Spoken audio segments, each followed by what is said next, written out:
Hi, I'm Jeff Tacheny, Strategic Account Manager with Pioneer, and today I'm standing here with Andrew Ferrel, our product agronomist covering northern Indiana.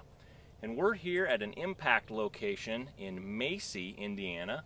And Andrew, I just wanted to ask you, what is impact? What is impact testing?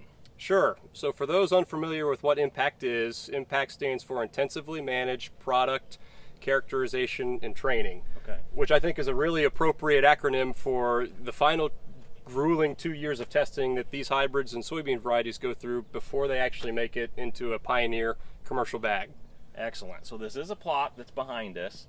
How many of these do we have across the state or across the area that you're covering, Andrew? Sure. So Pioneer has impact locations all across the U.S. Wherever we're growing corn and soybeans, we're going to have a lot of impact locations. But here in this local geography across eastern Illinois, Indiana, western Ohio, and northern Kentucky, we've got roughly 140 corn locations and 100 soybean locations. Here in the state of Indiana, 66 corn locations and 40 soybean locations. Outstanding. So that's a lot of locations where you can get a lot of good information, make a lot of good decisions. Now, what goes into those plots? How many products are we looking at within a single plot? Sure, it's a lot. So in any given location, I'd say the average is about 200 to 250 different entries. But they may range from 100 to 300 to 400 different entries. Wow. So large variation in size.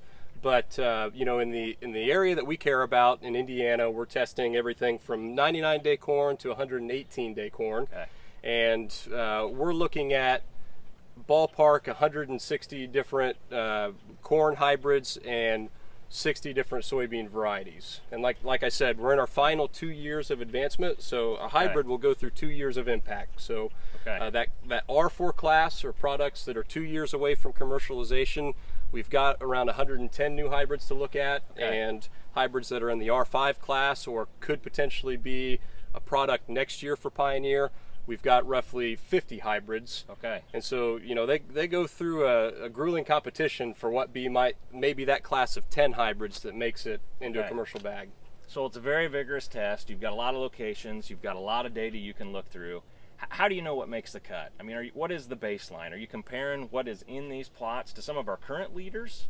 Absolutely. So also in these plots are not just experimental products, but we've got our high volume hybrids for the local area. And we've also got our new hybrids in the things that were advanced last year. So we're testing against high volume products and the newest, freshest stuff in the Pioneer lineup. And we're also sprinkling in some competitor products, and we're actually using hybrids that are for the local area. So we're not just getting the big name products, but we're getting the big name products that are being sold here in Indiana, and that's what we're testing against. That's our baseline. So, and that's great. Another thing I can think of that could be important to our customers is, what kind of ground are you looking for on these plots? I mean, is it all the flat, black dirt that we see out in Iowa? Or are we really testing this on the soils that are on their backyards?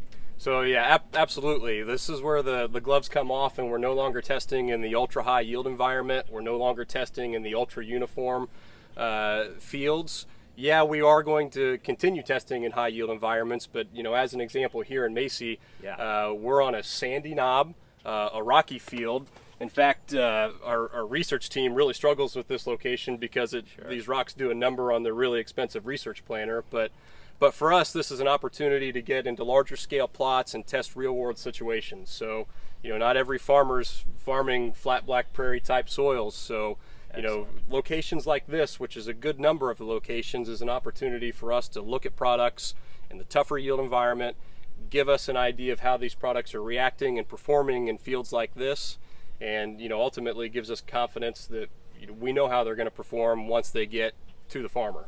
That's outstanding, Andrew, and I think that adds a lot of value and carries a lot of weight with our customers when they know that the products they're choosing are truly tested right in their backyard, and it's something we take a lot of pride in, and we're going to continue to do.